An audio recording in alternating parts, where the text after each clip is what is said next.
I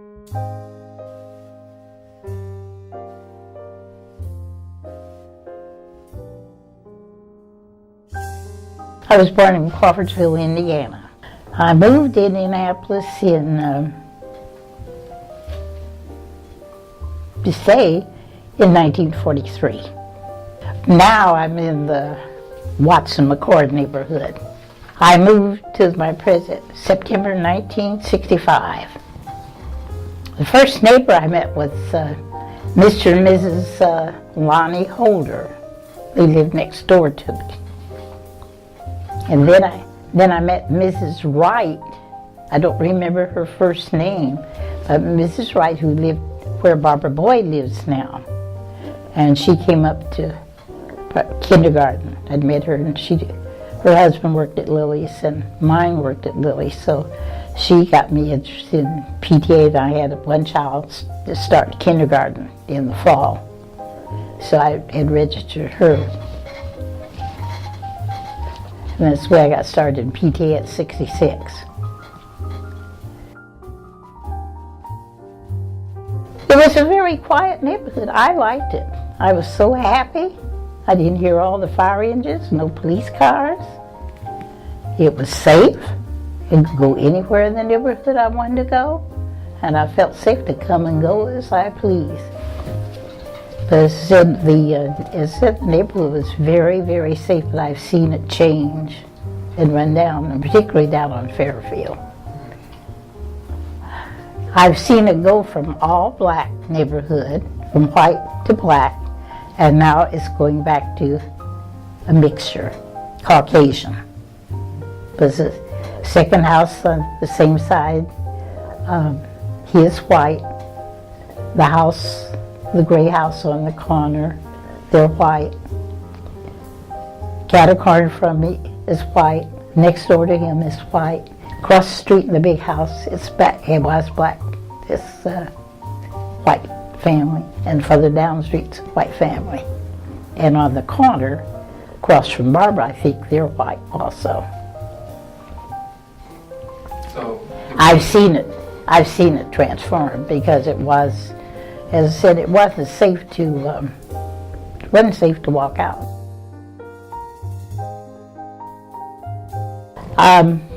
I was vice president I was room mother down, my children started at school 32, which is no more, the gas companies down there, I believe, and but I was room mother and vice president, and then we moved up this way.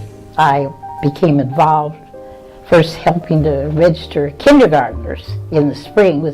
They always registered in the spring. They knew who was coming in the fall. And then I was publicity chairman for the PTA a couple years, and then they asked me to be president.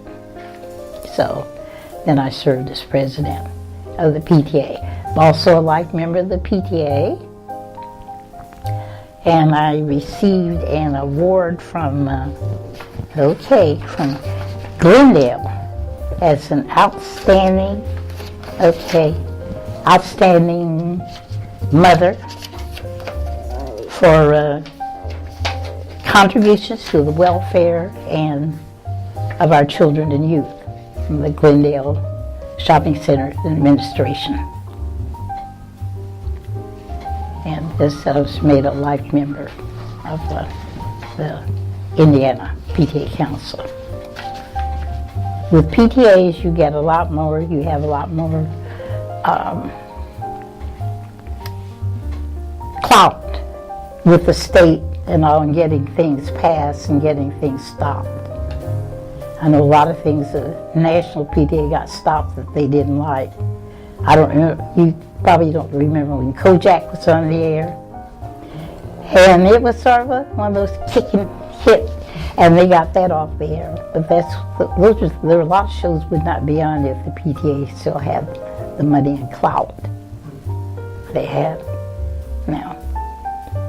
Another thing, at School 66 in Joan of Arc, they organized what they called the helping hand. It was a red hand, and they put it up in the window. We had to be screened by the police department before we could do that. And the helping hand went up in our windows or doors. There was a little red hand on a placard. And we took it, one of our mothers took that to the Citizens Forum and showed them. And Mrs. Mattie Coleman, who was head of the Citizens Forum, she took it and ran with it, that it was hers. But that began with School 66 in St. Joan of Arc Catholic School. And I know I had a helping hand in my door, and I called the police. It was a child was trying to be put into a car, and I called. In less than 5 minutes, about 2 minutes, the police were there. It was just that fast, and they were helping. We needed it again for the children, but we had that. I have a letter from Richard Lugar. He was married in 1974. Have a letter from him addressed to me for congratulating me for being secretary of the Citizens Forum. So I have that. And I have two old School 66, our children were involved, of the Coburn News. I have a copy of that. That's November 4th, 1970. And the parents would draw the covers for that. There's another one. I did that cover. And we'd have the calendar on the back, and then news from all the classrooms would be, all the grades in the, would be inside.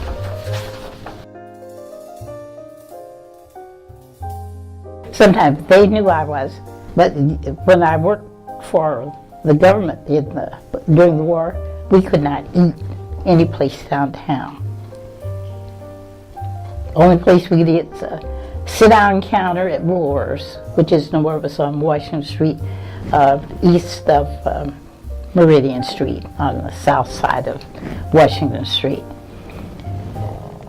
Another girl who they pulled in, they found out she could do shorthand, and she could read by short. They pulled in, we went to Union Station, and we waited and did not get waited on. So we left and went to Kresge's. Hot dogs, that's all we had.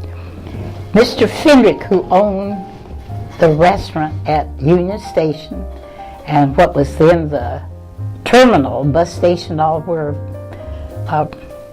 there's a hotel now, it used to be Blue Cross Blue Shield, and he also owned a restaurant out at the airport. And we told him what had happened because we were having hearings, and I told him what had happened. He said, "You girls go back tomorrow, they'll wait on you." But we really couldn't afford it, but we went back. And the white fellow said, "You told on me, didn't you?" I said, "Yes, we told on you." But they knew I was black. So I never did hide that. I said, "No, I'm black, you know." He told me, "Sit place." No, I never passed. Didn't want to. I tell them to stay in school and pay attention to what the teacher is telling them, and to learn as much as possible, especially reading. Because reading is the foundation of all the rest of their education. If they can't read, they will not be able to do anything else. And always try to do their best in school and cooperate with the teachers and home.